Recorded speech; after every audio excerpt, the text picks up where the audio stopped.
Muy buenas tardes. Vamos a hablar ahora de economía. El empleo informal se concentra en mujeres, inmigrantes, personas de pueblos originarios y con jornada parcial. Esto según cifras del INE, también a lo que se suman datos de un estudio de la Universidad Diego Portales, que concluye que la ocupación informal escaló hasta casi un 28%, su nivel más alto en un año.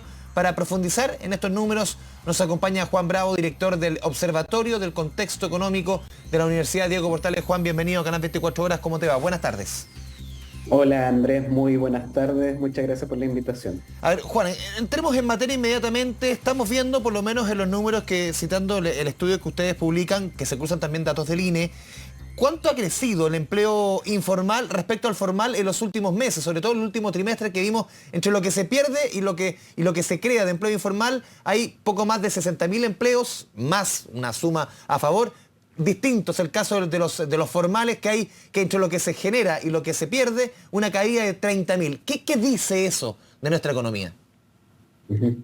Claro, aquí efectivamente lo que ha estado ocurriendo en los últimos meses es que se está destruyendo ya empleo formal. Cuando uno compara la última cifra respecto al reporte del mes pasado, se destruyen 35.000 empleos formales y aumenta en 61.000 el empleo informal. El mes pasado había ocurrido algo similar.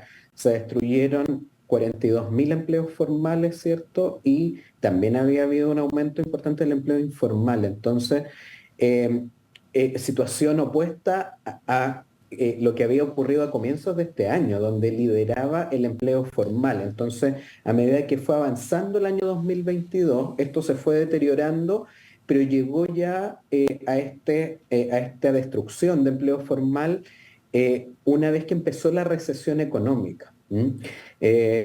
Entonces, en Chile hoy día ya estamos en recesión y eso es lo que está gatillando esta destrucción de empleo formal, y entonces lo que está ocurriendo es que ante la falta de oportunidades laborales formales, ¿cierto?, que genera esta recesión, hay muchas personas que se están trasladando a la informalidad laboral. Cuando no hay oportunidades laborales formales, muchas personas se autoemplean, hacen empleos por cuenta propia, ¿cierto? Donde la mayoría de ellos son informales. Entonces ocurre este traslado, este cambio de composición en el empleo, y eso es lo que de momento está manteniendo la tasa de desempleo acotada. Hemos tenido alzas relativamente leves de la tasa de desempleo a lo largo de este año, pero no tiene que ver con que la recesión no le esté afectando al mercado laboral, sino que de momento está compensando, está contrarrestando esta destrucción de empleo formal, la creación de empleo informal, pero por supuesto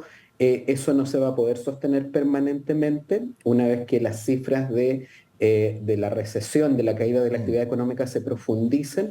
Entonces va a llegar un momento en que la creación de empleo informal ya no va a ser capaz de contener la destrucción de empleo formal, y ahí entonces donde ya vamos a ver incrementos más abruptos en la tasa de desempleo. ¿Y tú estimas más o menos cuándo podríamos ver en materia de empleo quizás el momento, y en esas cifras que tú mencionas, en ese momento, cuándo debiese ser el momento más duro de esta recesión en materia de empleo? La semana pasada, conversando con varios economistas, te decían, entre marzo y abril, en los números, debe ser el momento más duro. Muchas veces quizás el empleo se mueve con cierto rezago. ¿Cómo lo ves tú?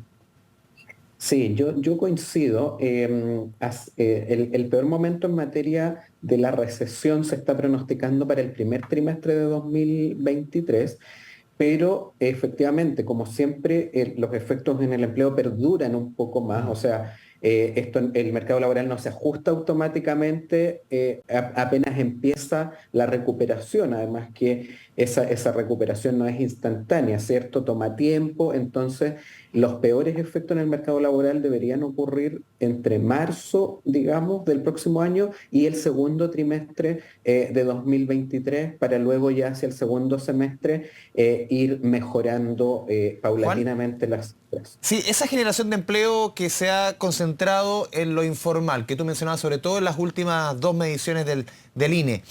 Claro, uno ve los estudios, los números que ustedes muestran, que se concentra el empleo informal en comercio, construcción, industria manufacturera, quizás los tres sectores donde mayor hay o mayor cantidad de informales. también este crecimiento de los últimos 2, 3 meses, ¿también se concentra en esos sectores? ¿Qué tipo de empleo son los informales que se están generando durante los últimos 3 meses? Ujú. Sí, efectivamente, en estas ramas tenemos un efecto importante, ¿cierto?, en materia de generación de empleo informal. Son ramas relativamente grandes, ¿cierto?, en la economía. Y sabemos que en una recesión, ¿cierto?, no todas las ramas de actividad económica reaccionan igual. Por ejemplo, la construcción es un sector Mm. que tiende a verse muy afectado en una recesión. En este caso, por ejemplo, el comercio también lo va a hacer, va a tener un ajuste doloroso porque recordemos que el comercio fue probablemente la rama de actividad económica más beneficiada por los Hoy excesos día se de entregaron liquidez, cifras del ¿cierto?, que comercio y tenía eso lo la. refleja, por ejemplo, una caída de 23%, 5 meses consecutivos cayendo del orden del 20%. Exactamente, entonces ahí está ocurriendo ese ajuste y entonces este efecto en destrucción de empleo en esa rama también lamentablemente va a ser doloroso y probablemente en servicios no esenciales también esto se va a ir, ¿cierto?, profundizando, pero efectivamente en esas ramas tenemos una concentración de aumento de empleo informal. Sí, Juan, ¿por qué en cierto, a ver, por qué la informalidad está más presente para que tú nos expliques bien?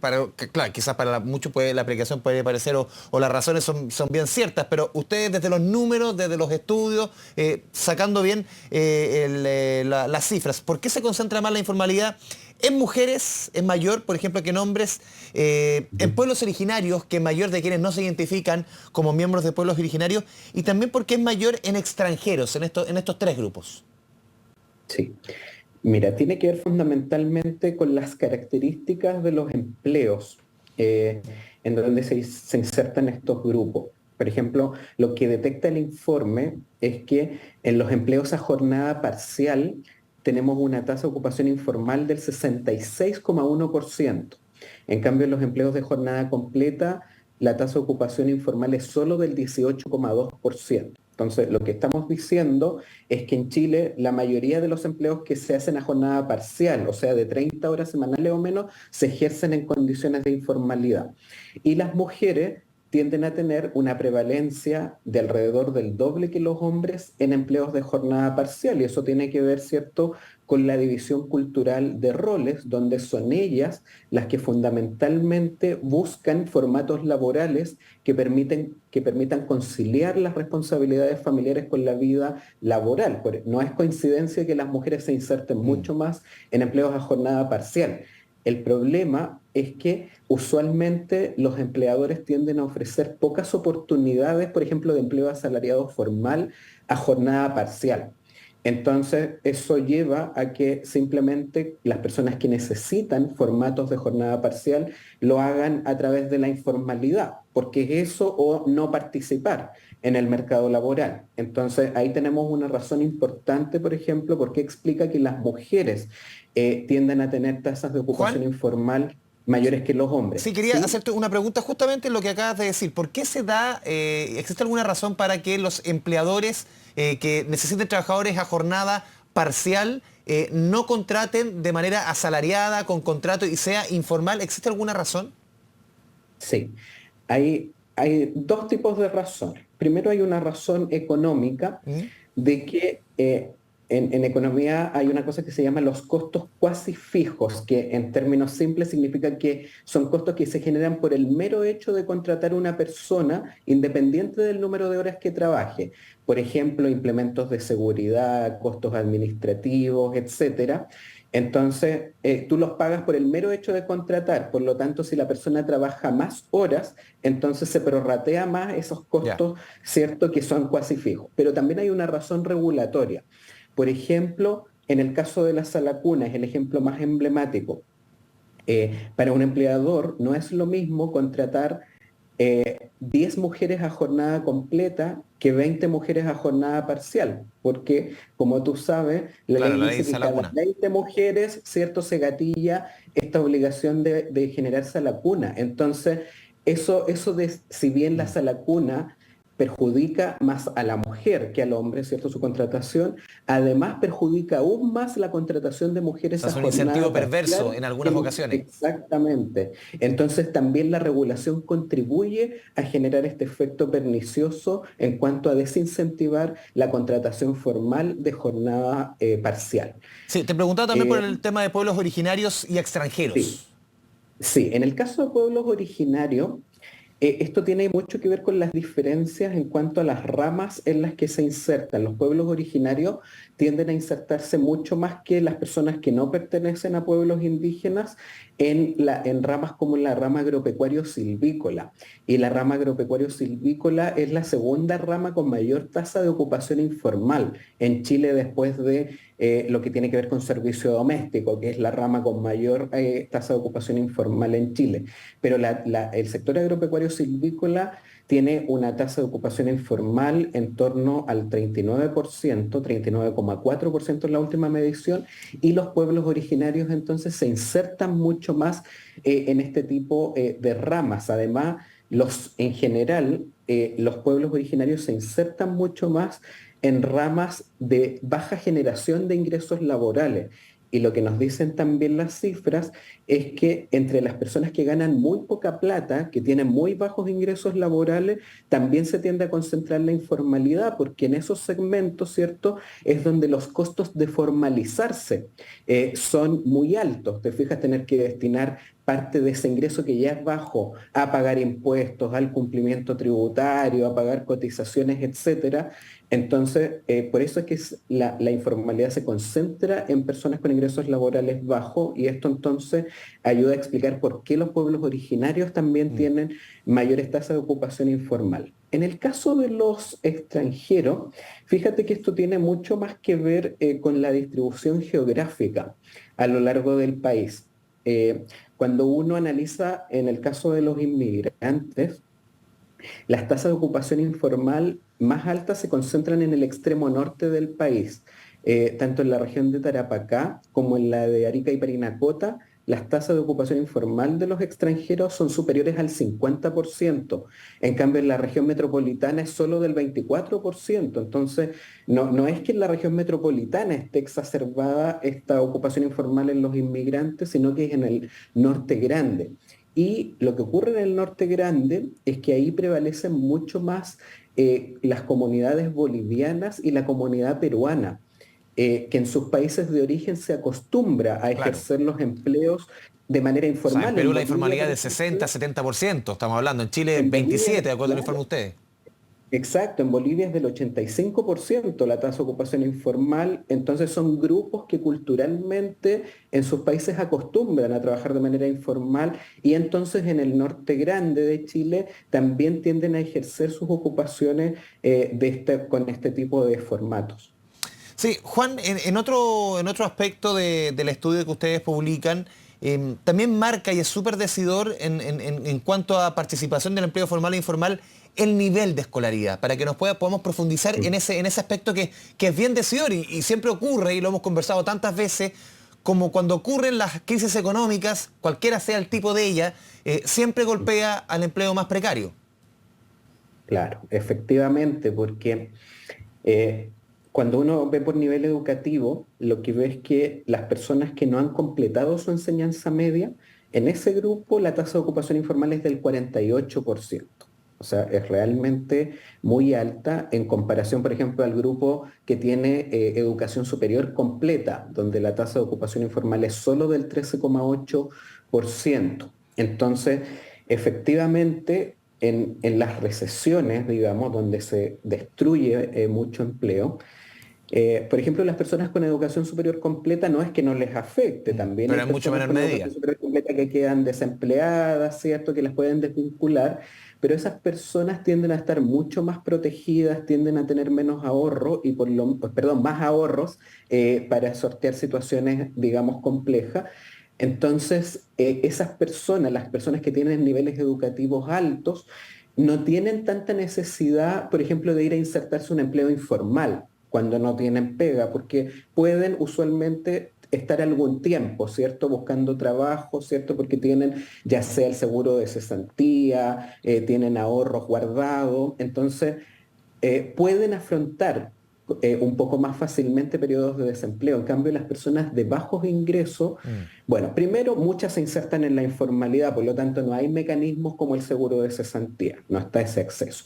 No tienen ahorros, la mayoría, porque lo que ganan lo usan inmediatamente, lo consumen, entonces no hay posibilidades de ahorro, entonces son justamente esas personas las que en una recesión, cuando no tienen un empleo formal, se ven obligadas a ejercer cualquier tipo de emprendimiento informal y por eso entonces están más expuestas, ¿cierto?, a trasladarse a la informalidad en periodos de crisis las personas con bajos niveles educativos.